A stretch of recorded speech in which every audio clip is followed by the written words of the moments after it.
இயேசுவின் மன்னிப்பு. சிலுவையில் தொங்கிக் கொண்டிருந்த போது கூட அப்பா இவர்களை மன்னியுங்கள் என்று சொன்னவர்தான் அன்பு இயேசு. அவரை காயப்படுத்தினவர்கள் மன்னிப்புக்குரியவர்கள் இல்லை, அவரை இகழ்ந்தவர்கள் இரக்கத்துக்குரியவர்களும் இல்லை. ஆனால் இயேசு கணக்கு பார்த்து மன்னிக்கவில்லை, அன்பை பார்த்து மன்னித்தார். நாம் என்ன செய்கிறோம்? ஒரு வார்த்தை காயப்படுத்தினால் பல ஆண்டுகளாக மனதில் வைத்துக் கொள்கிறோம். ஒரு தவறு நடந்தால் மனிதரை முழுவதுமாக தள்ளி விடுகிறோம். ஆனால் சிலுவை சொல்வது வேறு ஒரு சத்தியம். மன்னிப்பு என்பது பலவீனம் அல்ல, அது பரிசுத்த தைரியம். மன்னிப்பு என்பது மிக மிக முக்கியமானது. மன்னிப்பது என்றால் நடந்ததை மறுப்பதல்ல. காயம் இருந்தாலும் பழியை விடுவது, வலி இருந்தாலும் வெறுப்பை துறப்பது, கண்ணீர் இருந்தாலும் கருணையை தேர்வு செய்வது.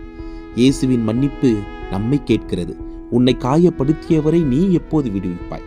ஏனெனில் நீ மன்னிக்கும் அந்த நொடியில் அவர் மட்டுமல்ல, நீயும் விடுதலை பெறுகிறாய்.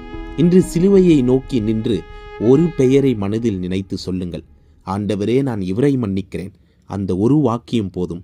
உன் வாழ்க்கையை மாற்றும் சக்தி கொண்டதுதான் மன்னிப்பு.